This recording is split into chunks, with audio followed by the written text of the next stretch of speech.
So all this fits neatly into the broader context of the Christian worldview, right? The resurrection of Jesus isn't some kind of super duper miracle just kind of thrown into the Christian worldview to make it a bit more exciting, right. Like extra spice tossed into some soup. I mean, it's a big claim to try and bolster onto people, other than Lazarus, it's not well known that anyone kind of died and stayed dead for a bit and then came to life. It's a weird claim other than, okay, well, maybe you can hypnotize people to think that they're healed from a disease that you've had, or you set up some fake blind people in cities for most of their life, and then you come by and you heal them, or you have people kind of just lie about you. But I mean, that's a big lie if you're going to try and bolster on. But notice here, this whole resurrection fits into the Christian worldview. It's part of what we would expect as a result of the Christian worldview, right?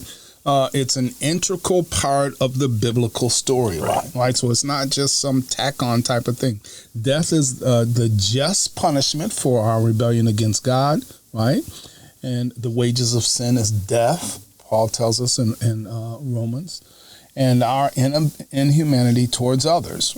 And so the mission of the Messiah was to make atonement for our sins, right? To pay for our sins and to restore us to a right relationship with God. Right. So it's part. This whole thing fits in with the whole Christian worldview, the whole Christian story, the whole biblical line. It's not some tag on. Oh, and by the way, Jesus rose from the dead. Right. Yeah.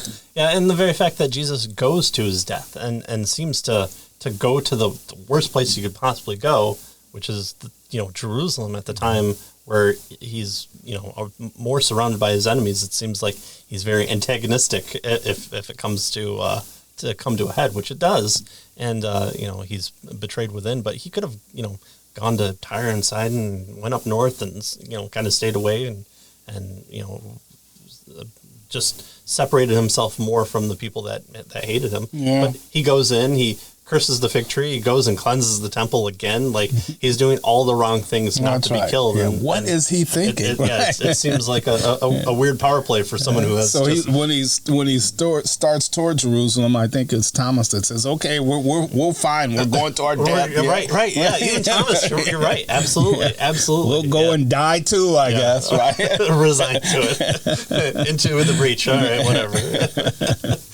So in one sense, Jesus' resurrection is the confirmation that he really was who he claimed to be, and he really did what he claimed to do.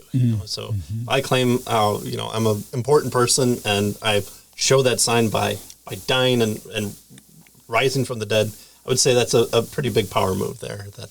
That would show some semblance of truth to my claims there, especially within the context. Again, it's not a separate, like, here's this crazy person that says, "Oh, I can fly," and you say, "Okay, well, can you prove it?" Well, I did, 30 years ago. Well, that's okay. Right. It's within a context. It has a system backing it, and a religious context, a social context. Yeah. Right.